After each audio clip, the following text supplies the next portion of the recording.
Shalom saudara-saudara. Hari ini luar biasa sekali ya. Kita beribadah, semangat pada Tuhan. Ya, badai boleh ada, ya. Persoalan boleh ada, tapi kami percaya bahwa kita akan terbang tinggi bersama Tuhan. Judul khotbah kita hari ini adalah It's time to rise. Ini saatnya untuk bangkit, ya. Sudah 6 bulan kita lalui dengan berbagai masalah, berbagai penderitaan, berbagai masalah ekonomi, keluarga, rumah tangga. Tapi hari ini kita ada di tempat ini hanya kemurahan Tuhan saja.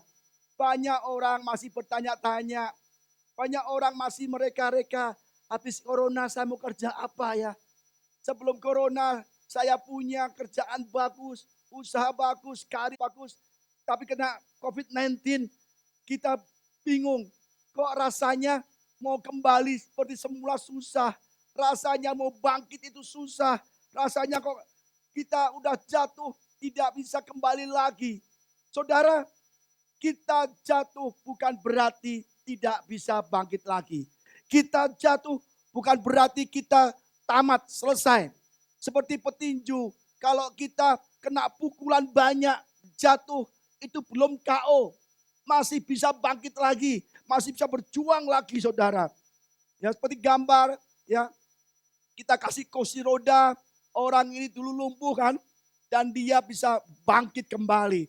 Mungkin saat ini ekonomi kita di kursi roda, mungkin keadaan kita, rumah tangga kita di kursi roda. Tapi percaya saudara, ini saatnya untuk bangkit. Minggu-minggu lalu kita sampaikan firman Tuhan dengan judul sikap orang percaya ya dalam menghadapi masalah di new era. Ya, kemudian kita belajar let God fight for our battle. Izinkan Tuhan untuk berperang dalam segala masa hidup kita. Dan minggu kemarin kita belajar do not give up. Jangan menyerah. Kita bersama Tuhan selalu bisa mengalami pemulihan dan kita bisa bangkit. Hari ini kita belajar it's time to rise. Saatnya kita bangkit, saatnya kita menerima berkat, saatnya kita menerima pemulihan, kesembuhan. Ya, kita jatuh bukan berarti kita KO saudara. Firman Tuhan berkata, sebab 7 kali orang benar jatuh, namun ia bangun kembali. Ya, saya ulang. Sebab 7 kali orang benar jatuh, namun ia bangun kembali. Tapi orang fasik akan roboh dalam bencana. Ya, saat ini mungkin kita jatuh. Saat ini kita jatuh berbagai-bagai pencobaan, berbagai-bagai masalah. Tapi ingat, kita sebagai orang benar akan bangun kembali, akan bangkit. Jatuh boleh, tapi akan bangkit kembali. Tetapi saudara, kita harus belajar apakah kita sudah menjadi benar, apakah kita orang benar. Apa itu orang benar? Orang benar adalah orang yang percaya Tuhan. Orang benar adalah orang yang percaya Tuhan. Kejadian 15 ayat 6 mengatakan, lalu percayalah Abraham kepada Tuhan, maka Tuhan memperhitungkan hal itu sebagai kebenaran. Saudara, jadi saatnya kita harus menjadi orang benar. Supaya kita yang sudah jatuh berkali-kali semasa-masa COVID, kita akan bangkit kembali. Bagaimana cara kita menjadi orang benar? Bagaimana kita diberkati? Bagaimana kita bisa pulih lagi? Mungkin saat ini bilang, aduh Pak, gak ada harapan lagi. Udah kayaknya kita udah gak bisa bangkit lagi. Ekonomi susah. Bahkan ada yang bilang, saya kayaknya mau hutang bank, mau mulai dari awal. Dulu saya enak, sekarang pengen saya ganti profesi. Mau berdagang, mau apa. Banyak sekali kita sekarang ini lagi mikir. Bagaimana caranya kita kembali bangkit seperti sebelum COVID. Amin saudara. Mari kita firman-Nya. Mazmur 1 ayat 1 sampai 3. Berbahagialah orang yang tidak berjalan menurut orang fasik, yang tidak berdiri di jalan orang berdosa, dan yang tidak duduk dalam kumpulan pencemooh. Tetapi yang kesukaannya ialah Taurat Tuhan, yang merenungkan Taurat itu siang dan malam. Ia seperti pohon yang ditanam di tepi aliran air, yang menghasilkan buahnya pada musimnya. Dan yang tidak layu daunnya, apa saja yang diperbuatnya berhasil. Jadi cara bangkit dari keterpurukan dan hidup diberkati. Pertama saudara, kita lihat dari awal ya, kita akan bahas satu persatu. Kita harus pisahkan diri kita dari orang fasik. Mungkin saat ini, selama ini kita hidup bersama orang fasik. Ya. Berbahagialah orang yang tidak berjalan menurut nasihat orang fasik. Berbahagialah di dalam bahasa aslinya itu adalah eser. Artinya diberkati dan bahagia. Eser adalah diberkati dan bahagia. Cuma di bahasa Indonesia dikatakan berbahagialah. Padahal bahasa aslinya adalah artinya diberkati dan berbahagia. Orang yang tidak berjalan nasihat orang fasik. Apa itu orang fasik? Dalam bahasa asli saya lihat adalah rasa. Rasa, itu bahasa Ibrani. Yang artinya salah secara moral, orang yang jahat, mengutuk, durhaka, orang yang melakukan kesalahan. Itu orang fasik. Orang fasik hidupnya selalu membuat kejahatan, membuat hal-hal yang tidak sesuai firman Tuhan. Jadi pertama kali kita tidak boleh berjalan melakukan sesuatu menurut nasihat orang fasik. Banyak orang yang jatuh, banyak orang hidupnya berakhir mengenaskan, mengerikan, buruk. Kenapa? Karena mendengarkan nasihat orang fasik, saudara. Kalau kita mendengarkan nasihat, kita hati-hati. Tidak semuanya itu baik. Saya mau tanya dulu, hasil seperti apa yang saudara mau inginkan? Apakah saudara ingin seperti pohon yang ditanam di tepi air, yang sukses, berbuah, berbunga, kita hidup diberkati? Kalau demikian saudara inginkan, saudara pertama kali harus tidak berjalan menurut nasihat orang fasik. Kita tidak boleh hanya mendengar dari orang fasik, tapi itu lakukan. Saudara, nasihat yang baik akan mengangkat kita naik. Nasihat yang baik akan membuat kita lebih sukses. Tetapi nasihat orang fasik akan menghancurkan hidup kita. Jadi untuk memastikan apakah nasihat itu baik untuk kita atau tidak, kita pertama kali harus lihat nasihat itu harus dari sumber yang benar. Siapa yang ngomong, siapa yang nasihatin, dia orang fasik atau orang percaya Yesus, dia orang fasik atau orang yang tinggal di dalam Tuhan.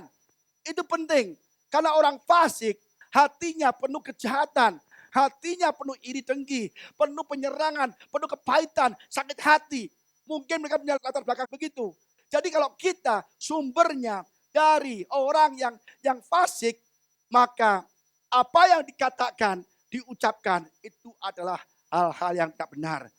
Atau kita lakukan dulu, apakah nasihat itu harus sesuai dengan firman Tuhan. Yang pertama, perhatikan itu nasihat. Dari mana sumbernya? Kedua, apakah nasihat itu sesuai firman Tuhan. Sebagai contoh saudara, 10 suku Israel, dia tidak bisa masuk ke tanah Kanaan. Tidak sukses, tidak bangkit dari penindasan masuk tanah yang makmur. Kenapa? 10 suku mendengarkan 10 pemimpinnya. 10 pemimpin itu tidak percaya Tuhan. Tidak melihat kebaikan Tuhan. Lupa akan mujizat Tuhan. Lupa akan apa yang Tuhan perbuat. Membelah, mengeringkan laut berau. Memberi mana dari surga. Memberikan daging burung puyuh. Mereka lupa agar 10 suku tidak masuk ke tanah Kanaan. Karena mendengarkan pemimpinnya yang tidak percaya Tuhan. Sedangkan 2 suku masuk ke tanah Kanaan. Karena mendengarkan Yosua dan Kaleb sebagai pemimpin mereka. Jadi apa yang kita dengar, kita harus saring. Apakah ini benar? Orang ini sumbernya baik apa tidak? Banyak orang yang gagal ya rumah tangga karena apa saudara? Istri cekcok sama suami karena hal kecil. Akhirnya istri itu pergi ke temennya yang orang fasik, yang orang gak suka ibadah, suka bikin ribut, ya iri hati, kepahitan. Istri itu ketemu orang itu, dia bilang gini, hah suamimu gitu ya? Aduh kalau gua sih cerai aja. Ngapain sama suami itu? Duh bu kan kecil kalau kamu gak cerai. Lama-lama dia akan ngelunjak jadi besar. Udah cerai aja, emang laki dia aja. Banyak kok. ntar aku kenalin laki lain deh. Ada demikian saudara. Kita berantem di rumah tangga, hal kecil sepele. Ya kan? Tapi kita ke orang fasik, meminta nasihat. Orang fasik itu nggak cinta ibadah, nggak cinta Tuhan. Ya. Akhirnya dia memberikan input yang jelek. Memberikan nasihat yang nggak baik. Udahlah cerailah. Emang laki diaja, banyak kok laki yang mau sama kamu. Akhirnya saudara, ulangnya, wah ceweknya mau damai, tapi dengar nasihat itu, dia jadi kereng. Wah, berantem dulu. Akhirnya benar, hal kecil dibumbu-bumbui, pakai bumbu dari orang fasik, akhirnya warga itu berantakan saudara. Jadi kalau kita ada rumah tangga, cekcok, biasa ya, istri suami itu kalau beda pendapat itu wajar. Apalagi saat COVID ini kan, suami istri kan sering ketemu di rumah. Bahkan saya dengar di Cina gara-gara COVID, suami istri serumah terus, banyak perceraian meningkat katanya. Ya kan? Cekcok terus. Saudara kalau ada masalah keluarga, datanglah kepada orang yang benar. Yang tahu firman, yang hidupnya di dalam Kristus. Yang hidupnya punya hati Kristus, heart of Christ. Maka bilang, oh suami kamu tuh marah sama kamu. Udahlah, mungkin dia lagi stres. Mungkin dia pekerjaan di kantor berat. Mungkin juga omset lagi menurun, ada COVID. Sabarlah, kan pekerjaan gak selalu naik. Kadang turun. Ya udahlah kamu baikin suami kamu, hibur dia. Biar semangat lagi. Mana ada sih rumah tangga gak berantem. Semua juga pernah berantem. Itu wajar. Yang penting pokoknya kamu ampuni, berdamai. Dan Tuhan akan berkati. Ya kan? Akhirnya keluarga jadi rukun lagi. Saudara, di dalam pekerjaan juga demikian. Ya, kita dalam pekerjaan banyak ada orang misalnya, kok gajiku gak naik-naik kan? Dia mau ngomong bosnya, gak berani. Karena dia tahu dia kerjanya kurang bagus. Akhirnya dia menghasut teman-temannya. Ya udahlah kita demo deh. Demo aja supaya gaji naik. Saudara, banyak orang di kantor ya dihasut oleh teman-temannya untuk ikut berdemo. Kita dihasut temannya di kantor, lo demo. Padahal kita kerja baik. Dia gak baik, kerjanya demo. Akhirnya kalau ada demo, tahu bos kita, wah ini demo nih. Yang tahu kita demo, yang biang keroknya di belakang. Akhirnya saudara, kita yang dipecat. Jadi kadang-kadang kita ikut mendengarkan, berjalan sesuai dengan ajaran orang fasik. Kita akan hancur. Demikian juga dalam pelayanan. Banyak orang sudah dapat posisi baik dalam pelayanan. Dapat karunia yang baik, ya kan? Tetapi kadang-kadang dihasut orang. Malah kamu di situ gak enak lah, janganlah. Nanti kamu begini.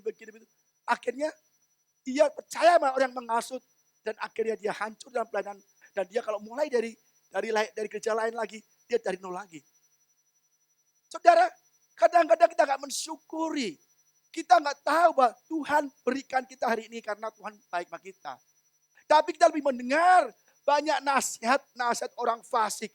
Dan akhirnya hancurlah pelayanan kita. Kita kemanapun akan dari awal lagi. Banyak anak-anak Tuhan tidak bisa bangkit dari keterpurukan karena berjalan menurut orang fasik. It is time to rise. Saatnya untuk bangkit saudara. Bagaimana caranya? Kita mendengarkan nasihat dari firman Tuhan. Karena firman Tuhan adalah pelita bagi kaki kita dan terang bagi jalan kita. Amin saudara. Jangan dengarkan orang fasik. Ya. Kita bahas satu-satu ya. Yang tidak berdiri di jalan orang berdosa.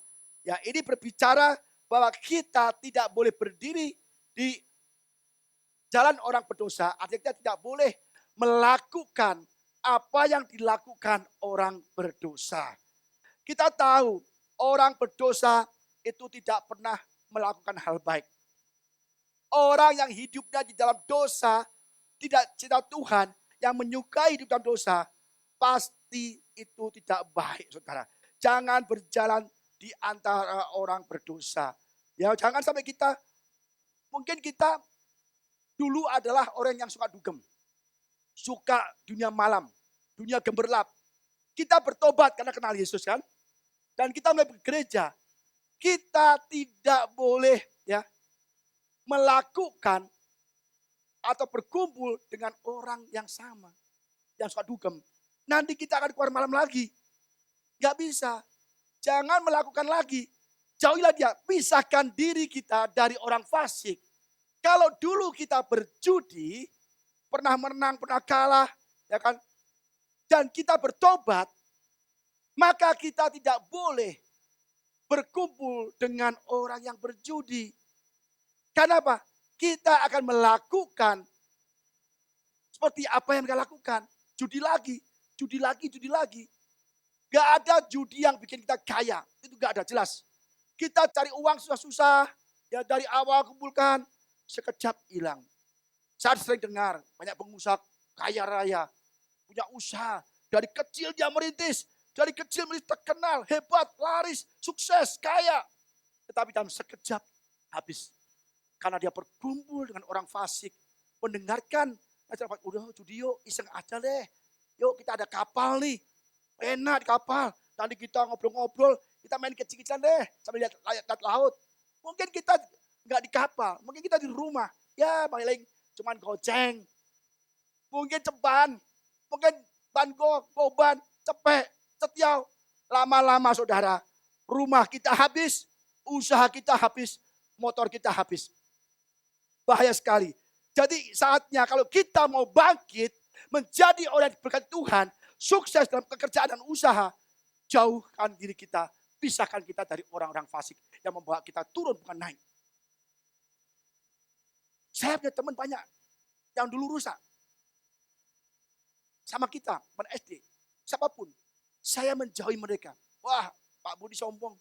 Kalau nggak mau lagi gabung-gabung kita, saya nggak mau saudara. Saya tahu mereka masih belum bertobat. Maka saya menjauhkan diri saya dari teman-teman saya. Walaupun teman dari SD. Saya nggak mau.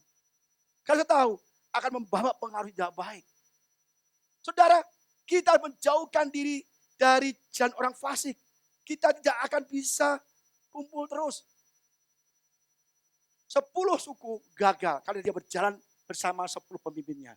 Tapi 2 suku dia berhasil masuk tanah Kanaan. Karena dia mengikuti pemimpinnya yang takut akan Tuhan. Yang ketiga, dan yang tidak duduk dalam kumpulan pencemooh. Apa itu pencemooh? Orang yang tidak cinta Tuhan, yang suka gosip, yang suka tidak percaya Tuhan, yang tidak mengandalkan Tuhan. Andalkan diri sendiri. Udahlah itu mah kuno. Pakai ini aja cepat maju, cepat laris. Saudara, orang pencemooh adalah orang yang suka menjelek-jelekan orang lain, menjatuhkan orang lain, menyerang orang lain, ngomongin kejelekan orang lain. Orang itu baik, kita nggak omongin. Orang itu baik kepada kita nggak pernah omongin kebaikannya yang banyak.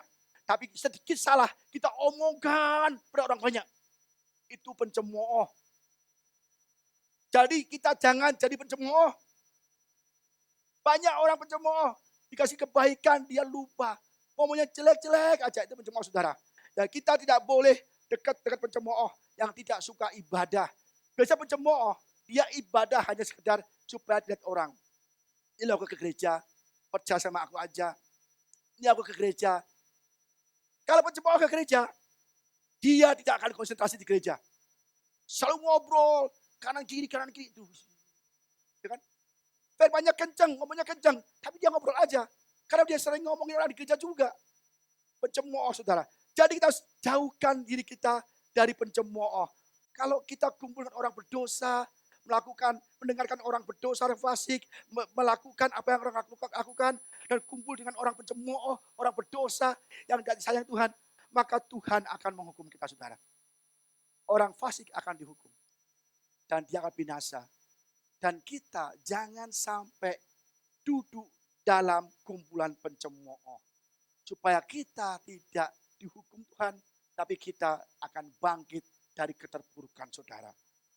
Ada contoh saudara, ya di Bilangan 16 ayat 23 dan 26. Ini berbicara tentang Korah, Datan dan Abiram. Mereka dari Mesir ke Kanaan, dia berontak sama Musa, ya kan? Dia bilang, emang Musa yang pemimpin, saya nggak bisa memimpin. Mereka berontak sama Musa. Akhirnya menghasut banyak orang. Dan Tuhan akhirnya ngomong Musa, Musa pisahkan diri kamu dan orang-orang banyak supaya tinggalkan Korah, Datan dan Abiram. Aku akan menghancurkan mereka. Maka berfirman Tuhan kepada Musa, katakanlah pada umat itu, pergilah dari sekeliling tempat kediaman Korah, Datan dan Abiram. Pergilah, pisahkanlah dirimu dari Datan, Abiram dan Korah. Berkatalah ia kepada umatnya, Musa ya, baiklah kamu menjauh dari kemah orang-orang fasik. Kamu menjauh dari orang-orang fasik, dan janganlah kamu kena kepada suatu apapun dari kepunyaan mereka, supaya kamu jangan mati lenyap oleh karena segala dosa mereka. Korah, Datan, Abiram, dia berontak. Dia melawan Tuhan, melawan Musa. Dan kata Tuhan, Musa katakan kepada mereka, orang-orang banyak, pisahkan dirimu dari Datan, Korah, dan Abiram. Sebab Tuhan akan menghukum mereka. Akhirnya banyak orang meninggalkan Korah, Datan, dan Abiram. Hanya keluarga, kerabat, anak-anak, ternak, semua hartanya jadi satu. Apa terjadi? Tuhan membuka bumi dan mereka dikubur hidup, tutup lagi, mati. Saudara, orang fasik, orang berdosa itu akan dihukum Tuhan. Kita jangan sampai dekat-dekat dengan orang fasik. Berkumpul, duduk bersama, ngobrol. Kita, mungkin dia baik. Orang fasik baik, kayak enak didengar, enak enak bergaul. Tetapi ujung-ujungnya adalah kebinasaan, saudara. Ujung-ujung kita nggak bangkit, malah kita dikasih pengaruh yang nggak baik dari usaha kita. Kamu sepi ya usahanya? Iya sepi loh. Mau cepet nggak? Mau dong. Yuk ke dukun yuk, ke orang pintar yuk. Bisa demikian. Nanti Tuhan akan hancurkan saudara. Dekat-dekatlah dengan orang yang diberkati Tuhan. Dekat-dekatlah dengan orang yang percaya Tuhan, yang beribadah sungguh-sungguh pada Tuhan. Contohnya Lot. Lot adalah ponakan Abraham. Abraham pergi keluar dari Haran, Lot mengikutinya, diajak oleh Abraham. Apa terjadi? Ketika Lot bersama Abraham, orang yang diberkati dengan Tuhan berlimpah-limpah, Lot juga diberkati berlimpah-limpah. Ini bedanya saudara. Kita buka ayatnya. Juga Lot yang ikut bersama-sama dengan Abraham, mempunyai domba dan lembu dan kemah. Ya. Tetapi negeri itu tidak cukup luas bagi mereka untuk diam bersama-sama. Sebab harta milik mereka amat banyak. Sehingga mereka tidak dapat diam bersama-sama. Coba bayangkan. Bahwa Lot diajak Abraham. Ikut Abraham. Dan bersama-sama dengan Abraham. Keluar dari Haran. Karena Abraham udah dikasih tahu Tuhan bahwa kau akan diberkati berlimpah-limpah. Kamu punya keturunan yang banyak sekali. Pasir di laut dan bintang di langit. Dan Abraham sangat diberkati. Ketika Lot bersama Abraham. Dan Lot dekat dengan Abraham. Mendengarkan nasihat Abraham. Dia juga diberkati. Ternyata banyak banget. Sampai ternak Abraham sama ternak Lot hampir gabung. Nanti penjaganya hampir berantem. Akhirnya Abraham berkata, Lot, negeri ini tidak cukup untuk kita berdua. Ternak kita banyak sekali. Jangan sampai ada perselisihan antara pengembalamu dan gembalaku. Pisahkanlah dirimu dari aku. Pisahkanlah diri dari aku. Kalau kamu ke kanan, aku ke kiri. Kalau kamu ke kiri, aku ke kanan. Apa nggak baik Abraham tuh? Lot lihat gini. Wih, itu lembah sungai Yordan. Subur, banyak air, banyak pohon-pohonan. Tetapi Lot gak sadar. Di lembah sungai Yordan ada Sodom. Gomora, orang yang jahat sekali. Dan ketika Lot pindah, memisahkan diri dari Abraham, orang yang diberkati Tuhan, dia pisah ke tanah yang kelihatan subur, kelihatan baik, kelihatan megah. Wah, akan berlimpah-limpah. Tapi dia jauh dari Abraham, dia tinggal di Sodom. Apa terjadi? Sodom adalah orang yang jahat dan berdosa di mata Tuhan. Akhirnya saudara, apa yang terjadi saudara? Lihat nih. Segala harta benda Sodom dan Gomora beserta segala bahan makanan dirampas musuh. Ada peperangan antara Kodor Lomer sama Raja Sodom dan Raja Gomora. Lalu mereka pergi. Juga Lot, anak saudara Abraham, ya, beserta harta bendanya dibawa musuh. Lalu mereka pergi sebab Lot itu diam di Sodom. Sodom adalah kota yang jahat, kota berdosa. Tuhan menghajar, menghanguskan dengan hutan belerang. Lot memisahkan diri dari Abraham dan dia tinggal di Sodom. Dan semua hartanya habis, warga ditawan. Coba ada Abraham, nggak bisa. Karena Tuhan lindungi. Saudara, Lot dia dekat Abraham, kaya raya. banyak ternak. Ketika dia dekat orang-orang berdosa, Tuhan hajar, dia kena ibasnya saudara. Diserang banyak bangsa, banyak raja, dan dirampas, ditawan saudara. Jadi kita jauhkan diri kita ya dari kumpulan orang fasik, pencemooh. Apa yang pertama? Jangan berjalan menurut nasihat orang fasik. Jangan berdiri di jalan orang berdosa. Jangan duduk di antara pencemooh. Saya katakan, ya mungkin kita bekerja di kantor, ya kita bersungut-sungut karena kantor lagi sepi. Sering saya dengar, bahkan kita juga alami juga di perusahaan, ya itu ada orang, ya kantor itu agak sepi karena memang bisnis lagi turun. Apa terjadi saudara? Mereka malah mau minta naik gaji. Dan akhirnya bersungut-sungut, adakan demo tadi saya katakan. Itu semua dipecat saudara. Tapi orang-orang yang baik, bos tahu. Ini orang baik, tidak ikut demo. Ini orang setia nih. Dari dulu setia. Ini biang kerok di demo, banyak masa. Dan ketika ada PHK, ada program pengurangan tenaga gawe, yang demo-demo dulu, yang segerombolan itu biang kerok semua, pasti di PHK dulu. Tetapi yang setia, tidak ikut-ikutan pencemooh, tidak ikutan orang fasik, tidak ikutan orang berdosa, dia tahu ini orang baik. Dia enggak ikut demo, dia diam aja, sabar dan setia. Dan orang yang resek itu dipecat, dia menggantikan kedudukannya. Dan dia diangkat naik. Dalam bekerja anak-anak muda, harus setia kepada pimpinan. Jangan berbuat curang. Kalau teman-teman demo, ada demo, jangan mau demo. Jangan. Dulu saya kerja juga sama. Tahun 98 ada krisis ekonomi, semua udah demo. Udah gaji naik lah, jangan. Jangan dipotong semua, marah-marah. Wah kok dipotong, gaji gak naik, jangan dipotong. Aku bilang, lu gak dipecat gak untung tau gak? Belagu amat. Udah tahu krisis ekonomi 98, dia nuntut jangan dipotong, jangannya. Gaji gak bisa dinaikkan. Kok dari mana? Di Hong Kong. Gak bisa dong. Kalau kita gak dipecat saja ada untung. Akhirnya saya tetap kerja, mereka pada bolos. Merasa udah gak ada allowance, gak ada tunjangan-tunjangan. Mereka mulai cari multi level. Dia nggak kerja di perusahaan itu, kerja untuk multi levelnya. Masih terima gajian, tapi kerja buat orang lain. Saya tetap setia kerja. Akhirnya bos sama kita, walaupun mulai resesi, tapi memang akhirnya satu tutup. Tutup karena apa? Resesi. Dan perusahaan tutup, bangkrut. Tapi saya masih punya hubungan baik dengan bos itu. Masih ada hubungan baik, saya punya WA juga sampai sekarang. Kenapa? Kita tidak ikut-ikutan mereka. Tapi yang lain sudah putus hubungan semua saudara. Dan saudara, kalau kita dalam bekerja itu curang, nggak jujur, korupsi, mencuri, udah pasti itu kita di dalam kumpulan pencemooh. Kita berjalan di jalan orang berdosa. Jadi saudara, kita harus mulai pikirkan, ya banyak orang hidupnya hancur karena salah pergaulan. Banyak rumah tangga hancur karena kita dengan orang fasik. Banyak usaha hancur karena kita mendengarkan berkumpul dengan orang yang nggak beres, narkoba, berjudi. Jadi saudara, kita harus mulai bangkit, take off, bangkit artinya kita tinggalkan yang lama, tinggalkan kita punya kelakuan yang lama, kantong yang baru saudara sediakan, maka Tuhan berikan anggur yang baru. Yang kedua, tadi pisahkan kita dari orang fasik. Yang kedua adalah dekatkan diri kita kepada Tuhan. Hari ini ada belajar dua hal. Kalau mau take off, kalau mau kita bangkit dari keterpurukan, hanya dua kuncinya.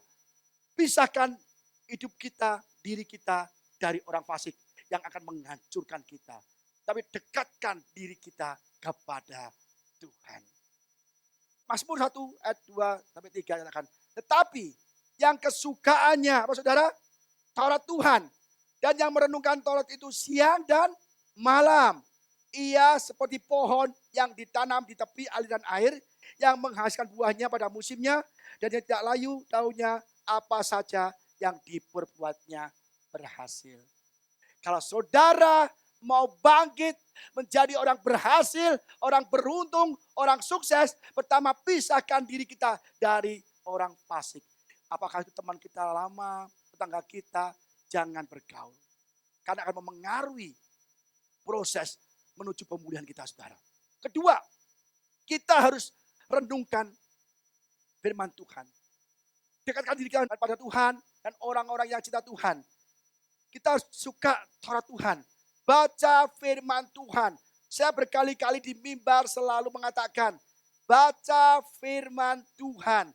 Baca Alkitab setiap hari. Kalau saudara mau take off, mau bangkit, tidak ada jalan lain selain saudara mulai membaca firman Tuhan setiap hari. Karena firman Tuhan adalah Tuhan sendiri. Jadikanlah firman Tuhan itu makanan kita sehari-hari. Kita makan 3 kali sehari, kita juga membaca Alkitab 3 kali sehari atau berdoa 3 kali sehari. Tuhan berkata, jika kita nih ya atau kamu tinggal di dalam Yesus dan firman-Nya tinggal di dalam kita, minta apa saja yang kamu kehendaki dan kamu akan menerimanya. Itu Yohanes 15 ayat 7. Kalau Tuhan atau Yesus tinggal di dalam hidup kita dan firman-Nya tinggal di dalam kita, minta apa saja yang kamu kehendaki, maka kamu akan menerimanya. Jelas, kalau firman-Nya tinggal dalam kita. Masalahnya, apakah selama ini kita membawa firman masuk dalam hati kita? Saudara, banyak orang ke gereja bilang, kok begini-begini aja Pak ya. Dari dulu kok gak naik-naik, dari dulu kok gak bangkit-bangkit. Apakah saudara juga berubah, mau baca Alkitab? Dari dulu sama saudara.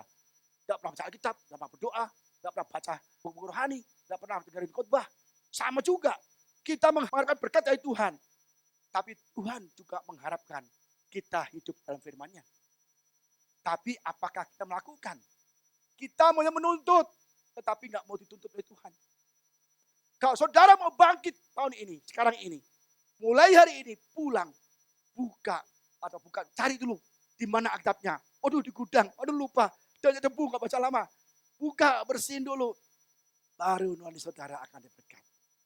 Badai boleh ada, masalah boleh ada, tapi kita akan terbang tinggi bersama Tuhan.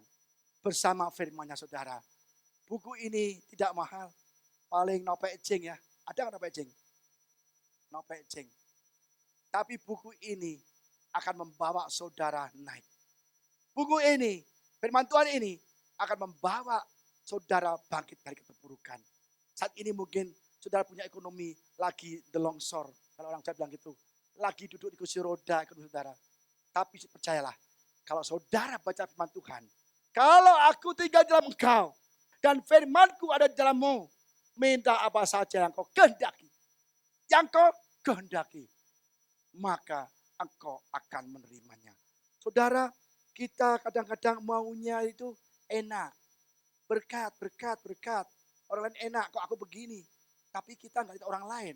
Dia kalau pagi-pagi cepat baca buku Alkitab. Sore, siang berdoa. Kita nggak tahu. Kita lihatnya, naik mobil, rumahnya bagus, beli motor lagi. Tapi kita nggak tahu kehidupan mereka di dalam Tuhan. Saudara, kalau sudah mau bangkit hari ini, harus baca firman Tuhan. Supaya kita nggak dengar bisikan-bisikan setan. Bisikan orang fasik yang menghancurkan kita. Amin saudara. Lihatnya. Yosua 1 ayat 7-8. Hanya apa saudara? Kuatkan dan teguhkanlah hatimu dengan sungguh-sungguh. Bertindaklah hati-hati sesuai dengan apa? Seluruh hukum yang telah diperintahkan padamu oleh hambaku Musa. Janganlah menyimpang ke kanan atau ke kiri. Supaya engkau beruntung. Kemanapun engkau pergi, janganlah engkau lupa apa? Memperkatakan kitab Taurat ini. Dan renungkanlah siang dan malam. Supaya engkau bertindak hati-hati. Sesuai dengan segala yang tertulis di dalamnya. Sebab dengan demikian perjalananmu akan berhasil dan engkau akan beruntung. Saudara, saya selalu baca firman Tuhan. Badai boleh ada, masalah boleh ada. Tetapi saya tetap baca firman Tuhan. Inilah kekuatan saya, saudara. Kalau saya nggak ada firman Tuhan, aduh, bisa stres berat. Saudara, kita baca firman Tuhan. Supaya kita bisa teliti, hati-hati bertindak. Ada orang kasih tak input yang gak benar. Sesuai gak ya? Wah gak sesuai loh. Hajar aja suamimu tuh. Masa suami menindas istri sih? Hajar aja. Ya kan? Suami galak banget tuh. lawan aja lah, cari yang lain. Tapi di sini, kasihlah, tunduklah pada suamimu. Ya kan? Ampunilah musuhmu. Ampunilah orang bersama engkau. Tunduklah pada suamimu. Kalau kita tunduk pada suami menghormati istri, itu enak, saudara. Jadi di sini semua resepnya. Jangan takut, saudara. Kita sering ya takut. Jelas-jelas firman Tuhan itu mengatakan bahwa firman Tuhanlah yang selalu menolong kita, saudara. Tapi kita selalu gak mau baca firman Tuhan. Kalau ketemu Yesus dan kita, waduh, kita mungkin sudah bangkrut, sudah lama. Tuhan akan bangkitkan. Suatu kali Yesus ke kolam Bethesda, ada orang yang lumpuh, yang sakit, yang berbaring 38 tahun. Dan ketemu Yesus, dia bisa berjalan. Lihat saudara, ayatnya nih dalam Bethesda, ya, saya kecekkan ayatnya. Di situ ada seorang yang sudah 38 tahun lamanya, ya, sakit. 38 tahun lamanya sakit. Kayak apa itu? Separuh dari hidupnya dia sakit loh. Berbaring ditilam, tidak bisa gerak, tidak bisa ngapa-ngapain, saudara. Ketika Yesus melihat orang itu berbaring di situ, dan karena dia tahu bahwa ia telah lama dalam keadaan itu, berkatalah ia kepadanya, maukah engkau sembuh? Yesus tahu orang itu sudah lama sekali, nggak sembuh-sembuh, ya kan? Dan dia tahu, dia butuh pertolongan. Maukah engkau sembuh? Apa katanya, saudara? Jawab orang sakit itu padanya, Tuhan, tidak ada orang yang menurunkan aku ke dalam kolam itu. Apabila airnya mulai goncang, sementara aku menuju ke kolam itu, orang lain sudah turun mendahului aku. Kata Yesus padanya, bangunlah, angkatlah tilammu dan berjalanlah. Pada saat itu juga semula orang itu, lalu ia mengangkat tilamnya dan berjalan. Saudara, dia bilang, mau gak kau sembuh? Dia gak ngomong mau. Dia ngomong gini, Tuhan, tidak ada orang yang menurunkan aku ke kolam. Kalau aku mau diturunkan, udah orang mendaluinya. Dia menyalahkan orang lain. Tuhan, aku gagal. Aku sakit. Aku gak sembuh. Karena gak ada orang yang menolong aku. Dia menyalahkan orang lain. Tapi Tuhan tahu, dia sangat menderita 8 tahun. Kadang-kadang saudara, kita menggantungkan orang lain. Kenapa kamu gak sukses? Orang tuh gak tolong saya sih. Gimana orang minta tolong saya bisa sukses? Saya udah minta tolong kemana-mana. Tapi gak ada orang menolong. Tuhan, sudah lama 38 tahun aku sakit di kolam ini. Gak ada orang menolong aku. Bagaimana aku bisa turun ke kolam itu bisa sembuh? Tapi Yesus baik. Dan dia disembuhkan. Saudara, tidak ada orang yang bisa membawa kita kepada sukses. Tidak bisa kita bangkit karena orang lain, saudara. Tidak ada orang yang bisa menolong. Sebab orang lain juga susah hidupnya kan. Maka di sini banyak orang sakit. Banyak orang buta, orang timpang, orang lumpuh, orang apapun kusta. Semua kumpul di sini, saudara. Orang sakit penyakit. Mereka sama-sama sakit. Tidak bisa saling menolong. Bagaimana dia bisa mengharapkan pertolongan dari orang lain? Tapi ketemu Yesus, dia benar-benar bisa sembuh. Saudara, ingat, mungkin saat ini kita sakit 38 tahun, 10 tahun, 5 tahun ekonomi kita, mungkin kita dulu pernah sukses, pernah hebat, pernah jadi pengusaha, tetapi kita bangkrut, kita gak punya apa-apa. Ingat, kita bangkrut bukan berarti kita tamat, KO, tetapi kita masih bisa bangkit. Apa caranya? Kita tidak boleh berkurang fasik, tapi harus dengar firman Tuhan. It's time to rise. Pisahkan diri kita dari orang fasik. Karena orang fasik artinya adalah aklitok. Itu aja apa? Perkataannya selalu melemahkan, menghasut, mematahkan semangat, mencuri, hate, membenci, marah-marah, berbohong, sombong, tidak taat, mengenai kelakuannya jelek, dan semuanya self-center. Orang fasik demikian, saudara. Kita hindarin orang seperti ini. Teman, tetangga yang punya hati yang ngomongnya kotor, jelek terus. Dan suka mencuri, suka marah, suka menghasut. Udah, tinggal aja. Bye-bye my friend. Itu aja. Ya kan? Ya mau apa lagi? Kita mau bangkit apa enggak? Kita mau sukses enggak? Kita mau berhasil enggak? Kalau berhasil, sukses, mau bangkit, tinggalkan mereka. Percayalah, enggak lama bahkan sukses. Kedua, dekatkan diri kita pada Tuhan. dan orang yang memiliki hati Kristus. Kenapa? Orang ini ada punya love, kindness, peace, ya, kebaikan, kebahagiaan. Kalau kita ada masalah keluarga, datang pada Tuhan dan cari orang-orang demikian. Maka akan diberikan kedamaian, kebaikan. Aku kurang loh, kayaknya usahaku kayaknya kurang maju, nggak apa-apa lah. Kamu tetap doa. Percayalah kamu doa, Tuhan akan berkati. Ya kan? Jadi kita harus benar-benar tahu saudara, kemana kita harus pergi. Ibadahlah dengan sungguh-sungguh saudara. It's time to rest. Ya. Karena berkat Tuhanlah yang menjadikan kaya. Susah payah tidak menambahinya. Ingat, berkat Tuhanlah yang menjadikan kita kaya. Susah payah tidak akan menambahinya. Jadi berkat Tuhanlah yang menjadikan kita bangkit dari keterpurukan. Orang lain tidak bisa saudara. Mulai hari ini, siapa yang mau bangkit dari keterpurukan? Tapi angkat tangan. Mulai hari ini, pisahkan diri saudara dari antara orang fasik. Jangan berjalan menurut nasihat orang fasik. Jangan minta nasihat pada orang fasik. Dan jangan berdiri atau melakukan seperti orang berdosa melakukan. Dan jangan berkumpul dengan orang fasik. It's time to rise. Ini saatnya untuk saudara bangkit dari keterpurukan. Bangkit dari masalah ekonomi yang saudara alami selama COVID-19 ini. Dan yang sakit akan bangkit dan sembuh. Dan yang mengalami keterpurukan ekonomi akan Tuhan berkati berlimpah-limpah. Usaha akan kembali. Dan yang mengalami sakit dalam masalah keluarga akan dipulihkan. Amin saudara.